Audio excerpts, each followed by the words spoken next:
ప్రజాస్వేచ్ఛ న్యూస్కి స్వాగతం. నేను సుమలత. సింగరేణి సొమ్ములో భారీ కుంభకోణం. భూపాలపల్లిలో సింగరేణి సంస్థ 1988లో అప్పటి దివంగత ముఖ్యమంత్రి నందమూరి తారక రామారావు చేతుల మీదుగా శంకుస్థాపన చేసినప్పటి నుండి ఇప్పటి వరకు ఎన్నో వేల కుటుంబాలు సింగరేణి తల్లిపై ఆధారపడి బ్రతుకుతున్నాయి. ఎంతో కష్టపడి సింగరేణి లాభాల బాటలో నడిచేందుకు నిరంతరం శ్రమిస్తున్న సింగరేణి కార్మికుల కష్టాన్ని కొంతమంది అధికారులు సింగరేణి జీఎం అండదండలతో గత 10 సంవత్సరాల నుండి భూపాలపల్లినే అడ్డాగా మార్చుకొని అక్రమ దందాలకు పాల్పడుతున్నారు. వీరు చేసే అరాచకాలు అడ్డు అదుపు లేకుండా పోతుంది.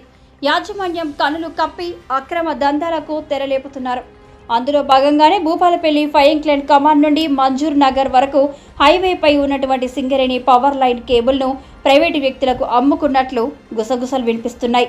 ఆ కేబుల్ దాదాపుగా 20 లక్షలకు పైబడి ఉన్నట్టు సమాచారం. ఇలా సింగరేణి సంస్థలో గత 10 సంవత్సరాలుగా ఎంతో నష్టం వాటిల్లుతుంది. ఇప్పటికైనా యాజమాన్యం వారిపై చర్యలు తీసుకోకపోతే సంస్థ నష్టాల్లోకి వెళ్లే అవకాశం ఉందని కార్మికులు, కార్మిక సంఘాలు ఆరోపిస్తున్నాయి.